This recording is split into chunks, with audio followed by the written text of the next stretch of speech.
오늘 찬송이 저희가 읽은 것과 딱 맞네요. 우리 목사님이 일부러 그렇게 딱 정하신 것 같아요. 오늘 읽은 말씀은 여러분들이 아주 잘 아는 말씀 중에 하나입니다. 만사의 때가 있다는 것을 주제로 이야기한 것인데, 이것은 아마 우리들이 잘 알고 있는 성경 말씀 중에 하나이기도 합니다. 그래서 이제 전체적으로 이 전도서 3장 1절부터 저희가 8절까지 읽었는데, 사실 3장 1절은 제목입니다. 제목. 그러니까 뭐 이렇게 서술로 있나니라고 이렇게 썼지만 사실 원어로 보면 모든 것을 위해 정해진 시간, 그리고 콤마 하늘 아래 모든 일을 위한 그때, 이런 제목입니다. 그때가 있다. 때, 시간. 요렇게 명사 문장으로 되어 있어요. 그러니까 뭐뭐이다라는 것은 우리말에서 번역하기 좋으라고 붙여진 수어입니다. 그래서 1절은 모든 것을 위한 정해진 시간, 하늘 아래 모든 것을 위한 그때라는 제목으로 2절부터 8절까지 이제 7절에 걸쳐서 때에 대한 시를 쭉 쓰고 있습니다. 그러니까 7개의 절로 이루어져 있고 그 14개의 소절로 이루어져 있죠. 한 절에 2개의 소절로 이루어져서 모두 14절의 소절로 구성되어 있는데, 많은 학자들이 7개는 구약에서 완전수이고 14는 요거의 2배이기 때문에 이렇게 실의 배수를 통해서 해 아래 존재하는 때, 모든 때를 포함하고 있다. 물론 여기서는 14가지의 경우만 얘기했지만 그 14가지 경우는 인간사의 모든 때를 의미하고 있다라고 설명하고 있습니다. 전도서는 제자이기 때문에 시인은 그런 구성만 가지고 또 충분히 자신의 의미를 전달하는 경우가 많습니다. 예를 들어서 시편 119편 같은 경우는 모두 176절에 해당이 되는데, 한 절마다 알렙으로, 그러니까 히브리어가 22개의 자음으로 되어 있거든요. 알렙부터 해서 이제 타브까지 있는데 그 알렙으로 8절, 그다음 베트로 8절, 이렇게 이제 그래서 22 곱하기 8 하면 절수가 나옵니다. 그리고 거기에 뭐가 들어가 있느냐면 율례, 법, 규범 뭐 이런 거 있잖아요. 지혜, 말씀, 요 단어가 비슷한 단어가 모두 176개 나옵니다.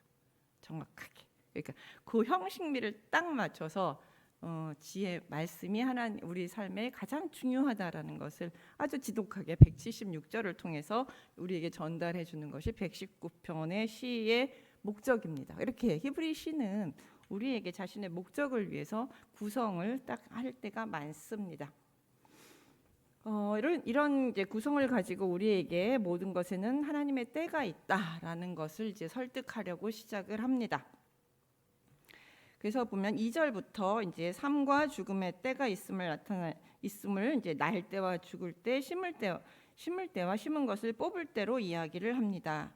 자연적인 삶과 죽음, 이거는 뭐 인간이 어떻게 할 수 없는 자연적인 삶과 죽음뿐만이 아니라 인간이 심을 때가 있고 거둘 때가 있죠. 곡식을 뿌릴 때가 있고 우리가 거둬낼 때가 있고 모종을 막 심어요.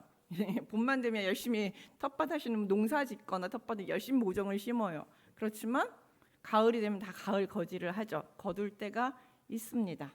이렇게 자연적인 삶과 죽음뿐만이 아니라 인간의 필요에 의해서 농사 짓는 것이라든지, 하다못해 꽃을 본다고 할지라도 튤립꽃 겨울 내내 구근으로 있다가 봄에 이렇게 키웠다가 꽃이 딱 지고 나면 어떻게 해요? 딱 해가지고 또 이렇게 저장해 놓죠. 그런 식으로 모든 것에는 때가 있습니다. 이것을 거스를 수 있는 인생은 없습니다. 계속 내가 튤립을 보고 싶다고 그 구근을 그 땅속에 묻어놔도 봄이 지나면 절대 꽃은 올라오지 않습니다. 내가 겨울에도 계속 예를 들어서 깻잎을 따고 싶다고 깨를 심어놔 그 들깨를 안 걷어도 결국 가을만 되면 이파리는 다 떨어지고 대는 다 말라버리죠. 그래서 새로운 싹이 싹이 돋아나게 됩니다. 다음에 봄에. 그래서 죽음과 이런 것들은 우리가 인간이 계속 하고 싶다고 해서 할 수 있는 부분이 아닙니다. 3절에서는 인간의 행동으로 이제 전쟁을 하며 서로 싸우며 죽일 때가 있습니다. 지금도 세계 곳곳에서 너무 많은 전쟁들이 일어나고 있습니다. 그래서 매일 수많은 사람들이 죽어나가고 있죠. 하지만 그 전쟁도 영원하진 않습니다. 전쟁이 있다고 하더라도 우리는 그 전쟁은 언젠 끝날 거야. 다만 너무 길어지지 않기를 바라며 빨리 끝나서 희생이 적어지기를 바라면서 저희는 기도를 할 뿐이죠. 안타까워하면서. 하지만 전쟁은 언젠가 끝나기 마련입니다. 100년 전쟁도 끝났고 2차 세계대전도 끝났습니다. 6.25도 끝났고요. 이렇게 그러나 이런 전쟁도 그래서 영원하지는 않습니다. 끝날 때가 있고 심지어 죽도록 싸우던 나라들이 서로 동맹이 되어 서로 돕고 사는 경우도 흔합니다. 2차 세계대전 때 독일과 유럽이 얼마나 피 터지게 싸웠습니까? 독일이 프랑스, 영국 막 공격하고 막 난리를 쳤죠. 근데 지금 어때요? EU로 하나로 묶여서 서로 경제 공동체를 이루면서 서로 국경도 없이 왔다 갔다 하면서 서로 똘똘 뭉쳐서 살아가고 있습니다. 이렇게 죽자고 싸우다가도 서로 연합하는 때가 또 있습니다.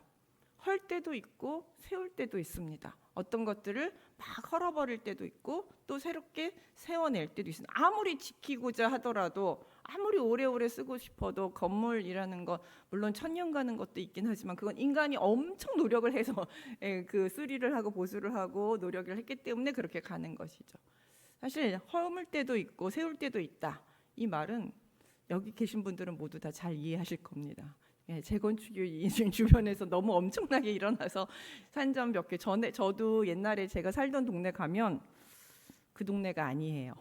여기가 거기가 아니에요. 그렇게 우리가 세울 때도 있고 허물 때도 있습니다.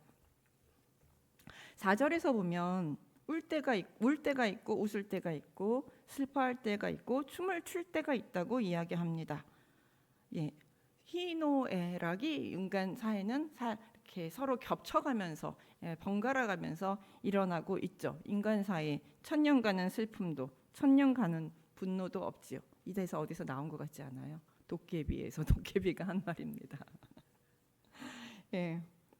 그런데 도깨비니까 천년이고 우리 인간은 천년은 고사하고 1년간은 슬픔, 10년간은 슬픔과 기쁨도 많지 않습니다. 특히 기쁨은 또 금방 잊어먹어요. 슬픔은 우리 사랑하는 사람들을 잃었을 때의 슬픔은 그래도 1년을 훨 넘어서 10년도 가기도 하고 참 오래 가기도 하지만 기쁨, 내가 아이를 얻었을 때의 그 기쁨 1년 3년까지는 괜찮지만 4년쯤 지나면 말을 진짜 안 들으면 어휴 저 왼수부터 시작해서 10살쯤 되면은 저거를 왜 낳았을까 하면서 기쁨은 잊어버리고 전쟁에 돌입하면서 나의 마음이 그 얻었을 때의 기쁨은 싹 사라지게 돼 있죠. 싹 사라지고 맨날 힘들어하게 됩니다. 그래서 우리의 기쁨은 오히려 슬픔보다 더 그 유효 기간이 짧습니다. 5절에 보시면 돌을 던져 버릴 때가 있고 돌을 거둘 때가 있다고 하는데 여기서 돌이 무엇을 의미하는지에 대해서는 사실 구구절절 의견들이 참 다양합니다. 학자들이 이거 의견을 하나로 통일하지 못했어요. 그래서 주류 의견은 밭을 막 만들기 위해서 밭을 만드는 것인데 돌을 던져 버려서 밭을 망치는 때가 있고 다시 돌을 모아서 밭을 제대로 이루어 나가는 그런 때가 있다라고 이제 설명을 주로 합니다.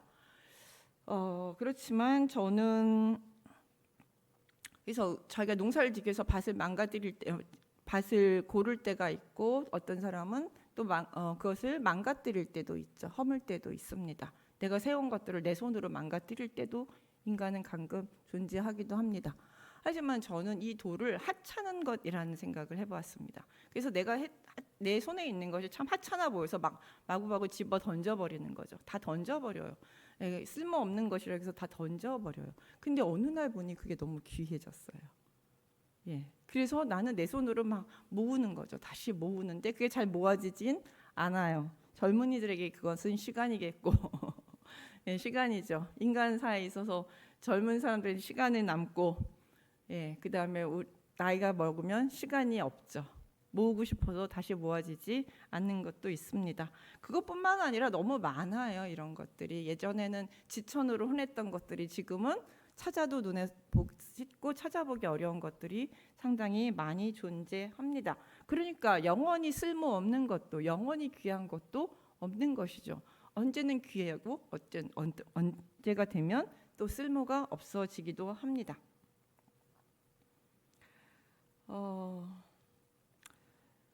또 않을 때가 있고 않는 일을 멀리할 때도 있다는 것은 부부관계를 보통은 부부관계라고 얘기합니다. 서로 사랑해서 않을 때가 있지만 그러나 멀어질 때도 있습니다. 심지어는 왼수가 될 때도 있고 예, 남보다 못한 적이 될 때도 있습니다. 하지만 이것은 우리 이거는 너무 잘 아는 거죠. 제가 우스갯소리로 20대나 30대는 막 결혼했을 때는 주말 부부 하면 어때요? 너무 안타깝죠. 너무 안타깝고 어떻게 주말 부부라니, 부부가 신혼부부가 떨어져 살면 어떻게 막 이러지만 40, 50대 주말 부부라면 뭐라고 얘기해요? 아유, 전생에 나라를 구했네. 뭐 이런 얘기도 하면서 우스갯소리를 하기도 합니다. 인간사라는 것이 항상 같이 붙어 있을 때도 있지만 떨어질 때도 있는 것이죠. 이것은 부부만 아니라 사람 관계도 마찬가지입니다. 너무 서로 가까워서 슬픔과 기쁨을 나누던 사이도 어느 때가 되면 서로 대면대면해지거나 안 만나게 되는 경우도 상당히 많습니다. 중고등학교 때 죽고 못 살았던 그 친구들 지금까지 잘 만나는 사람도 있지만 잊혀진 사람도 많습니다. 저희 교회도 마찬가지로 교회에서 너무 죽고 못 살게 같이 우리 삶을 나누던 형제 자매도 안 보이는 경우들, 그리고 어떻게 살고 있는지 전혀 알 수 없는 경우도 상당히 많이 있고, 이렇게 그냥 떠나간 사람도 있을 뿐만 아니라 그냥 너무 좋았는데 어느 순간 서로 대면되면 나도 변하고 상대방도 변해서 인간이란 변하잖아요. 근데 그게 상대방만 변하는 게 나도 변하고 상대방도 변하면서 이게 서로 어긋나게 되는 지점이 또 생기게 되기도 합니다. 그래서 이제 대면 해주는 거죠. 요즘은 이런 걸 시절 인연이라고 얘기하더라고요. 시절. 너무 고정 관계를 고정으로 보지 말고 서로 지나가면서 좋았다가 또 헤어졌다가 만나기도 하고 하는 그런 시절 인연으로 생각하라라고 이야기하기도 합니다. 어쨌든 그렇게 만날 때가 있고 헤어질 때가 있습니다. 그 다음에 찢을 때가 있고 7절에 보시면 찢을 때가 있고 꿰맬 때가 있다고 이야기합니다. 이게 이제 구약의 맥락에서 보면 찢는다라는 것은 옷을 찢는다라고 보통 생각을 하면 회개하거나 애도 혹은 불행을 표시할 때 우리가 주로 옷을 찢는 방식으로 나타나죠. 구약에서. 그래서 막 옷을 찢으면서 자신이 하나님 앞에 자신의 비극적인 삶, 너무 큰 슬픔, 고통을 하나님께 호소하는 때가 있습니다. 인간에게 누구나 다 이런 시절이 있습니다. 하나님 앞에 정말 울부짖은 때가 있습니다. 없는 사람은 없죠. 다 그때가 있어요. 각종 재앙, 불행을 만나기도 하고 언제 어떻게 만날지 알 수 없는 것이 우리 인생입니다. 하지만 그 불행도 영원하지는 않습니다. 또 시간이 지나면 그 찢었던 옷을 꿰매며 입는 시간이 있습니다. 다시 정상적인 일상으로 돌아온다는 것이죠. 그렇게 상황이 회복되고 마음의 상처가 회복되면서 다시 옷을 꿰매고 입고 정상적인 생활을 하면서 다시 삶을 살아나가는 때가 있다는 것입니다. 그다음에 8절은 사랑과 미움이라는 개인적 영역, 사랑할 때가 있고 미워할 때가 있으며 전쟁할 때가 있고 평화할 때가 있나니라고 하면서 사랑과 미움이라는 개인적인 영역뿐만 아니라 전쟁과 평화라는 사회적 영역 모두에도 때가 있다고 이야기를 하고 있습니다. 이렇게 2절에서 8절은 14번의 예를 통한 반복을 통해서 모든 인간 사회에는 다 때가 있다는 것을 설득하고 있습니다. 이렇게 계속 또 비슷한 이야기를 계속 반복해서 14번을 이야기한 것은 설득을 하기 위한 것입니다. 정말 그렇구나. 맞아, 정말 그래. 라고 설득하기 위한 것이죠. 계속 듣다 보면 정말 그렇군 하고 인정하게 되는 것이죠. 정말 그렇게 느껴지지 않나요? 설득되셨나요, 여러분은? 그 다음에 그런데 이제 이렇게 모든 것에는 하나님이 정하신 때가 있다라고 이야기하는 것을 가만히 듣다 보면 그래 맞아 모든 것은 때가 있지 그러니 인내하고 잘 기다리면 돼 이렇게 이제 마음을 먹을 수도 있지만 또 한편으로서는 약간의 반발이 생깁니다. 그럼 인간의 노력은? 그럼 뭐 하나님이 다 하실 때까지 기다리면 되는데 뭐 나는 뭐 노력할 필요가 없는 건 아닌가? 이런 생각이 들지 않나요? 세상 만사 하나님 정하신 때가 있다면 인간은 가만히 있으면서 그때만 기다리면 되는 것은 아닌가 하는 생각이 들게 됩니다. 그래서 전도자는 그 생각을 자기도 합니다. 그래서 9절에 뭐라 그러냐면 일하는 자가 그의 수고로 말미암아 무슨 이익이 있으랴. 기다리면 되는데 무슨 일을 할 필요가 뭐가 있느냐. 그리고 10절에서 보시면 하나님이 인생들에게 노고를 주사 애쓰게 하신 것을 내가 보았노라. 그 열심히 수고하는 것도 근데 또 모순되는 게 있는데 수고를 또 하나님이 주셨다라는 것이 한편으로는 때를 기다리라고 얘기해놓고 또 한편으로는 인간이 열심히 수고하도록 하나님이 인간에게 수고도 주셨다라는 것이죠. 우리가 이제 하나님이 인간에게 수고를 주셨다라는 부분을 긍정적으로 보는 부분도 있고 부정적으로 보는 부분도 있습니다. 인간의 노동이라는 것 자체는 원래 이제 에덴 동산에서 아담과 하와에게 주어졌던 원래 목적입니다. 에덴 동산을 잘 관리하고 잘 하는 것 이게 이제 원래는 하나님이 인간에게 준 노동입니다. 그래서 노동 자체가 나쁜 거는 아니에요. 그렇지만 이제 하나님 말씀을 잘 어겨서 그 말씀을 어긴 대가로 받은 것이 땀 흘려야만 하는 것 그리고 아주 아프게 애를 낳아야 하는 수고입니다. 그러니까 일반적인 노동까지는 하나님이 허락하신 거지만 땀을 흘리도록 하는 수고는 인간의 어떻게 보면 자초한 인간이 이 하나님 앞에 범죄했기 때문에 받은 벌이라고 할 수 있습니다. 이렇게 보면 노동, 수고 이런 거가 하나님이 이런 거 주셨는데 이런 걸 왜 주셨지? 이런 거 다 허무한 거 아닌가? 그냥 기다리면 되는데 하나님은 왜 이런 걸 주셨을까? 죄 때문에 우리가 이런 걸 받았단 말이야? 근데 왜 기다리라고 하시지? 뭐 여러 가지 복잡한 생각이 우리에게 듭니다.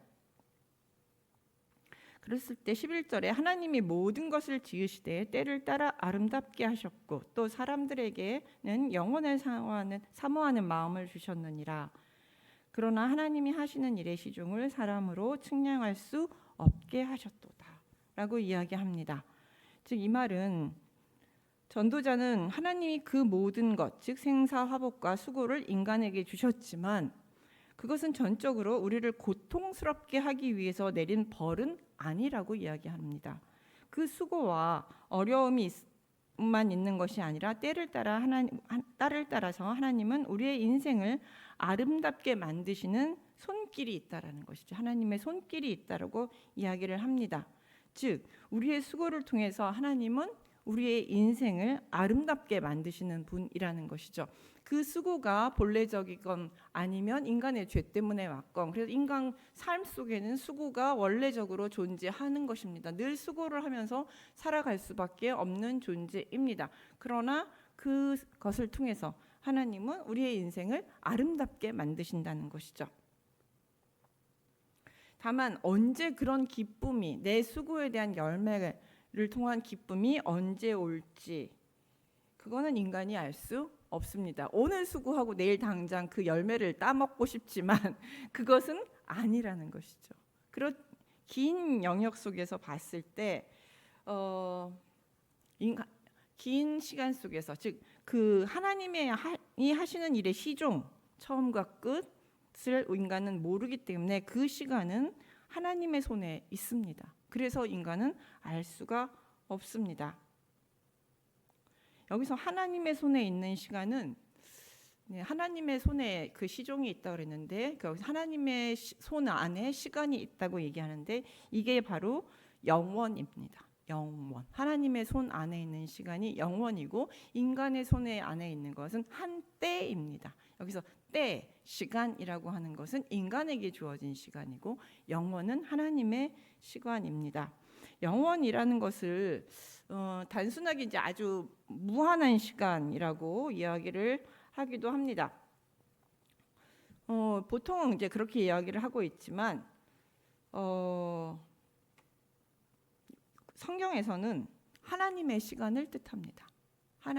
하나님의 시간, 즉 과거도 없고 미래도 없고 오직 현재만 있는 인간의 시간과 달리 과거와 현재와 미래가 모두 함께 있는 그 시간, 그리고 그 과거와 현재와 모든 것을 다 관장하시는 시간의 주인이신 하나님, 그 하나님이 다스리는 그 모든 시간을 우리는 영원이라고 부릅니다. 그러니까 우리에게는 현재밖에 없어요. 과거는 지나갔고 미래는 아직 오지 않았어요. 어떻게 될지 몰라요. 그런데 그리고 과거는 바뀔지 않아요. 그래서 현재밖에 없지만 하나님한테는 과거와 현재와 미래가 한꺼번에 존재한다는 것이죠. 그리고 그 시간들을 모두 다스린다는 것이죠. 그게 영원입니다.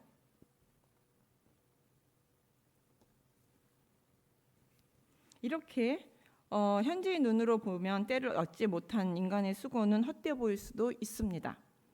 현재만을 보니까요. 현재 봤을 때 내가 수학을 못하면, 내가 뭔가를 결과를 못 얻으면 나의 수고는 헛되다 이렇게 볼 수 있습니다. 하지만 인간은 하나님의 형상을 공유하고 있고 하나님의 약속과 말씀을 통해 하나님의 영원을 깨달을 수 있는 존재입니다. 이것은 현재만을 생각하는 것이 아니라 과거를 기억하고 미래를 갈망하는 능력이 생겼다는 뜻입니다. 하나님의 형상을 가진 우리는 하나님과 공유하는 부분이 있다는 것이죠. 성경에서 보시면 계속 뭐라 그래요? 과거에 너를 구원하였던 하나님을 기억하라. 과거에 너를 구원하였고 사랑하였고 한 하나님을 기억하라. 창조주 하나님을 기억하라. 구원자 하나님을 기억하라. 너를 사랑하신 하나님을 기억하라 라고 얘기합니다. 그 다음에 지금 그걸 끌어와서 현재를 살라고 얘기하고 현재뿐만 아니라 그 하나님께서 미래에도 너와 함께 하실 것이고 너를 인도하실 것이고 하나님의 약속을 실현하실 것이라고 계속 약속해 주십니다. 약속은 미래죠.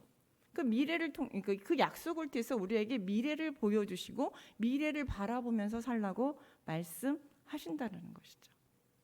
그게 영원입니다. 그리고 거기서 끝나는 것이 아니라 우리가 죽으면 하나님을 만날 수 있다고 이야기하십니다. 이 세상만이 아니라 저 다른 세상, 하나님과 함께하는 그 세상도 있다고 우리에게 말씀하고 계십니다. 그때 하나님의 형상을 가진 우리 인간은 단지 현재만을 가지고 있지만 하나님을 기억하면서 과거와 그 다음에 하나님에 대한 약속을 믿으며 미래까지도 같이 공유하면서 현재를 살아가고 있다는 것이죠. 그러니까 오늘 당장 내가 숨쉬는 이 순간만에 이루어지는 것이 이 시간에 나의 수고가 이루어지지 못하면 언제 이루어질 수 있어요?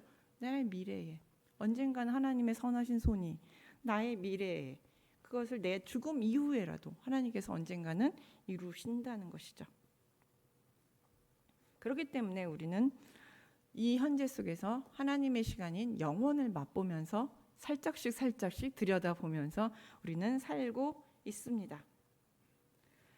그래서 우리는 현재를 살지만 영원을 사는 것입니다. 이렇게 우리가 하나님의 시간 속에 살고 있다는 것을 깨닫게 된다면 현재만 사는 인생의 허무함에서 나의 주어진 삶을 더 열심히 살게 됩니다. 내가 열심히 살고 있으면 미래에 하나님께서 알아서 해결해 주실 것이다. 반드시 이루어 주실 것이다라고 우리는 믿을 수 있게 되는 것이죠. 수고의 결과가 언제 나올지 안절부절하지 않아도 됩니다. 자녀를 위한 기도의 응답이 언제 이루어질지 우리는 알 수 없습니다. 하지만 때를 따라 응답하시는 하나님의 약속과 말씀을 믿으며 그 믿음을 통해서 우리는 오늘도 영원을 기대하며 영원을 살아가며 우리는 오늘도 열심히 살아가는 것입니다. 거기는 하나님의 손에 있는 것이거든요. 그렇게 우리는 미래를 기약하며 영원 속에 하나님의 시간 속에서 오늘 현재를 살고 있는 것입니다. 그래서 전도자는 12절에서 다시 사람들이 사는 동안에 기뻐하며 선을 행하는 것보다 더 좋은 것이 없는 줄 내가 알았다고 고백합니다. 그렇기 때문에 우리는 현재 속에서 뭐 해야 해요? 선을 행하면 됩니다. 하나님 기뻐하시는 일들을 행하면 됩니다. 결과는 하나님 손에 있으니까요. 그것을 믿고 하나님이 알아서 잘 결과를 만들어 주실 것이라고 믿고 나는 오직 선만 행하면 됩니다. 그리고 13절을 보면 아직 결과가 다 나오지 않았어도 수고하는 사이사이 주어지는 소소한 일상의 기쁨도 하나님이 그 시간을 잘 보내라고 주신 하나님의 선물임을 기억하라고 이야기하고 있습니다. 사람마다 먹고 마시는 것과 수고함으로 낙을 누리는 그것이 하나님의 선물인 줄 또한 알리라. 계속 미래만 기약하게 하는 것이 아니라 중간중간에 하나님이 그 시간들을 잘 보낼 수 있는 기쁜 날, 시간도 선물해 주신다는 것이죠. 오늘 내가 기쁜 일이 있으면 그건 하나님의 선물입니다. 그냥 감사하시면서 하나님 감사합니다. 나에게 선물을 주셔서 감사합니다. 라고 감사하며 찬양하고 기뻐하면 됩니다. 그걸 기뻐할 때 하나님께서도 아마 흐뭇해 하실 것이냐. 내가 준 선물 잘 받았군 하면서 기뻐하실 것 같습니다.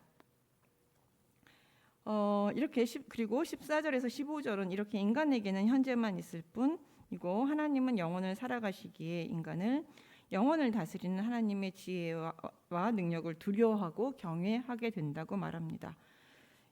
우리의 인간은 현재밖에 모르기 때문에 과거와 미래, 특히 미래를 알 수 없습니다. 그래서 미래를 통치하고 지배하시는 하나님을 우리는 두려워할 수밖에 없습니다. 그래서 우리는 하나님의 아주 일부분만 알 수 있는 것이죠. 너무 큰 하나님을 우리는 다 알 수 없어요. 다 알 수 없기 때문에 두려워하게 되는 것이죠. 그래서 저 하나님 다 알고 다 안다. 나 하나님 너무 잘 알아. 이렇게 하는 사람은 저는 신뢰가 안 갑니다. 어떻게 다 인간의 머리로 어떻게 하나님을 내가 경험한 하나님인 거죠. 그러니까 나는 하나님과 친해라고는 얘기할 수 있어요. 왜냐하면 나는 하나님과 개인적으로 관계를 많이 하면서 하나님과 친할 수는 있어요. 근데 내가 하나님 다 알아 이렇게 얘기하는 건 교만입니다. 다 알 수 없어요. 우리 인간이.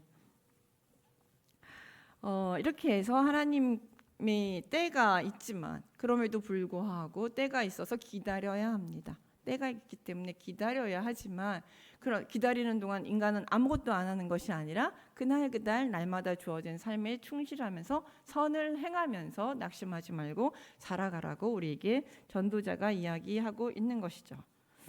그다음에 이제 16절부터 보시면 새로운 주제로 시작을 합니다. 새로운 주제는 뭐냐면 정의의 지연 문제입니다. 정의가 지연되는 문제를 또한 바라보면서 이걸 어떻게 해석해야 될까를 또 전도자는 고민하게 됩니다. 전도자는 새로운 주제를 시작할 때 주로 해 아래에서 내가 보았나니 하면서 시작합니다. 16절도 보면 또 내가 해 아래서 보건대 재판하는 곳 거기에도 악이 있고 정의를 행하는 곳 거기에도 악이 있도다. 여기서 이제 재판하는 곳이 바로 정의를 행하는 곳이에요. 재판정이 정의를 행하는 곳입니다. 이제 같은 말을 두 번 반복해서 쓴 것인데요. 거기가 뭐예요? 거기에도 근데 뭐가 있어요? 악을 있다는 것이죠. 사실 재판정을 정의를 행하는 곳이라고 이야기를 하는 것은 사람들이 재판정은 가장 정의로워야 한다고 생각하는 곳이기 때문입니다. 누군가 잘못했을 때 사적으로 우리가 보복하지 않는 한은 다 어떻게 해요? 재판 절차를 거쳐서 그 재판의 결과에 따라서 그 사람이 벌을 받게 되는 것이죠. 그러면 우리는 정의가 이루어졌다 이렇게 이야기를 합니다. 그래서 신명기에서도 사실은 하나님은 정의와 공의의 하나님이신데 그 공의를 실행하는 방식이 뭐냐면 법을 하나님 말씀을 잘 지키는 것이고 그 말씀을 지키지 않았을 때 재판을 통해서 징벌을 하는 것입니다. 이 재판은 그러므로 하나님의 정의를 세우는 가장 중요한 방법 중에 하나이기 때문에 재판에 대한 성경 구절도 되게 많습니다. 신명기에 제가 이번에 글을 하나 썼거든요. 어쨌든 그것뿐만 아니라 그것은 과거만 아니라 지금도 마찬가지입니다. 우리가 요즘도 재판이 올바르게 됐느니 아니니 재판부를 믿을 수 있느니 없느니 이래가면서 저희들이 재판이 공정하게 이루어지기를 저희들은 매우 바라고 있습니다. 그것이 정의라고 생각합니다. 그렇지만 그런 곳에서 가장 우리가 정의를 원하는 그곳에서도 악한 일은 벌어진다는 것을 발견하게 됩니다. 뭐 새롭지 않습니다. 가장 대표적인 우리도 이런 것들을 아주 비일비재하게 목도하게 됩니다. 가장 대표적인 것은 예전이나 요즘이나 똑같죠. 유전, 무죄, 무전, 유죄. 권력자에게는 또한 죄가 없고 약한 자들에게 죄가 더 과해지는 그런 것들이 있겠지요. 하지만 전도자는 이것을 보고 낙심하지 않습니다. 진정한 재판관이신 하나님이 결국 악인과 의인을 심판하신다는 것을 믿기 때문입니다. 17절에 보면 내가 내 마음속으로 이르기를 의인과 악인을 하나님이 심판하시리니 이는 모든 소망하는 일과 모든 행사의 때가 있습니다. 그래. 하지만 하나님께서 다 때가 되면 의인과 악인을 올바로 심판하실 것이다 라는 것을 믿습니다. 인간 재판장은 그렇게 못할지라도 하나님은 살아계시기에 때가 되면 다 정의를 이루실 것이라고 믿습니다. 그런데 정의가 지연이 되고 있어요. 이걸 빨리빨리 해주시면 좋은데 즉시 해주시면 좋겠는데 이게 지연이 돼요. 이게 좀 답답하죠, 사실. 그래서 그것을 전도자는 고민한 것 같습니다. 우리도 상당히 정의가 지연되는 것을 보면 답답해 하잖아요. 그래서 전도자는 왜 그런가 하고 또 열심히 탐구를 합니다. 공유를 하고 탐구를 한 결과 하나의 결론을 내리는데 하나님이 정의를 지연시키는 이유는 인간들을 시험하여 자신이 짐승과 다르지 않다는 것을 알게 하기 위해서라고 이야기를 합니다. 갑자기 18절에 보시면 그들을 시험하시리니 그들이 자기가 짐승과 다름이 없는 줄을 깨닫게 하려 하심이라 라고 얘기합니다. 갑자기 짐승이 등장을 해요.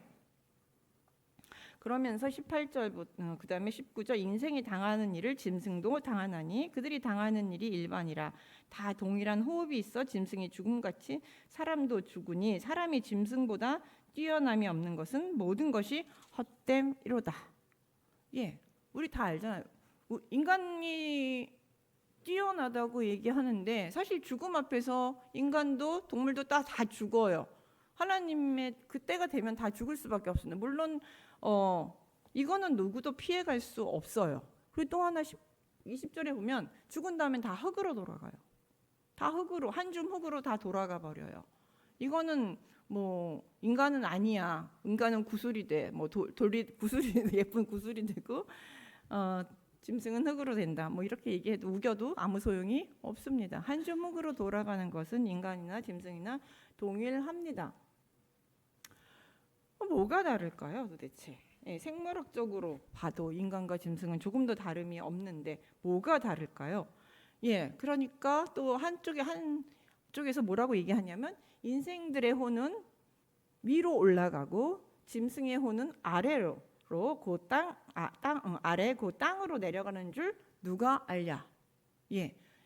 아니야, 달라. 인간은 혼이 있어서 죽으면 혼은 위로 올라가고 짐승의 혼은 지하로 내려가. 그렇기 때문에 상하 속에서 인간과 짐승은 차원이 다른 존재야 라고 우리가 보통 얘기한다는 거죠.